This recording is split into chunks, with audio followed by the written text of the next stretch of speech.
With this portion of the citadel secured, the South Vietnamese troops prepared to assault their next objective.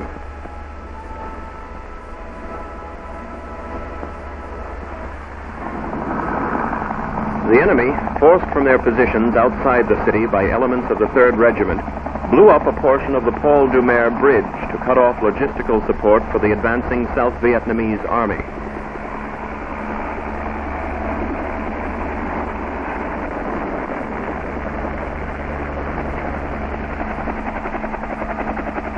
Frightened refugees ran down Truong Tien Street, carrying to safety what belongings they could. Behind them, buildings were ravaged by fires which the communists had set to delay the advancing troops. Only a few days before, Truong Tien Street had been a thriving business center in the city. Now it lay in smoldering rubble.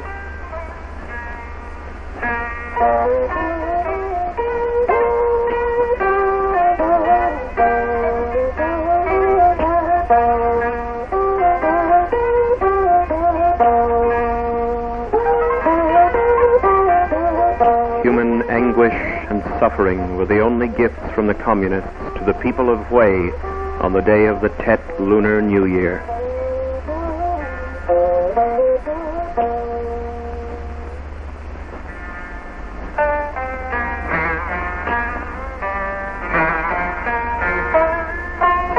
The army worked to evacuate civilians from the battle area. A floating bridge was built to span the gap in the Paul Doumer Bridge. This enabled the refugees to reach temporary resettlement centers on the south bank of the Perfume River. Frightened and weeping, the aged and weak did their best to carry their heavy belongings in their flight from the city.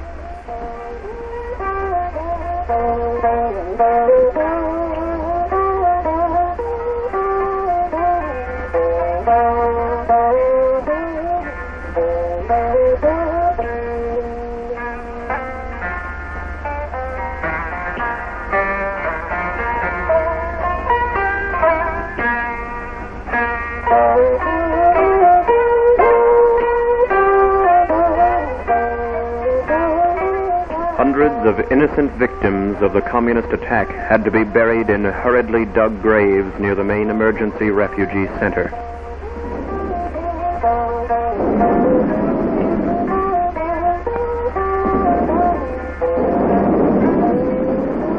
The children, many of them orphans, wept in strange surroundings beside the fresh graves.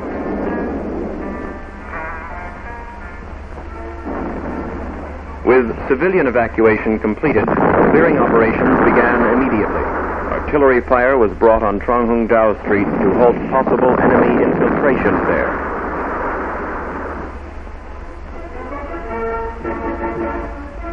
Meanwhile, more Marines were sent to the rescue of friendly forces inside the citadel.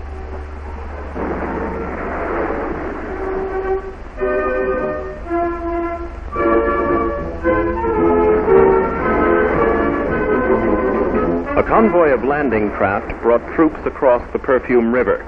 The convoy came under heavy enemy fire from both banks as it approached the landing zone. The soldiers bravely returned the fire.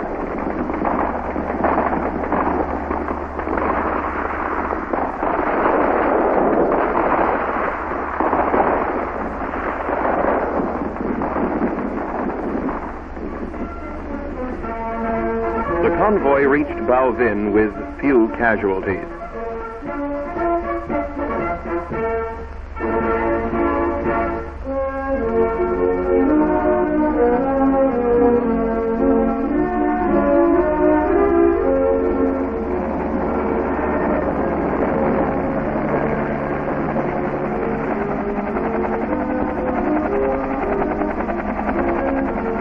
Helicopters were ready at Bao Vinh to rush the fresh troops to critical combat areas.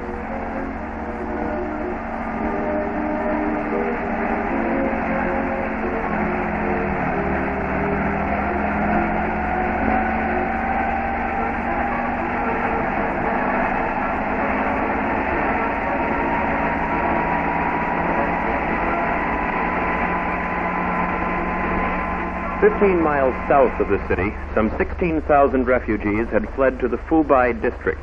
There, many emergency refugee centers were established by the local authorities to provide aid for the stricken civilians. Tons of food, clothing, and medicine were brought to the camps and immediately distributed to the refugees.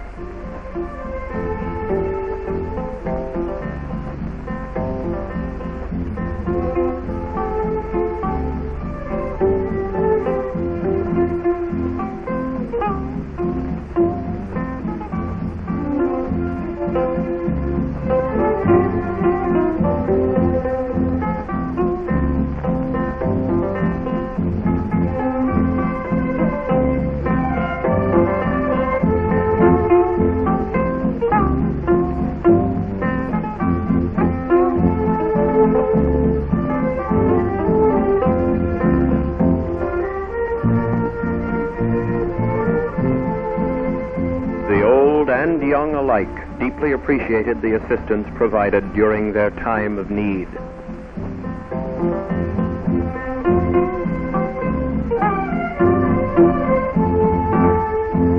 Many military medical teams were also sent to the refugee camps to care for the people.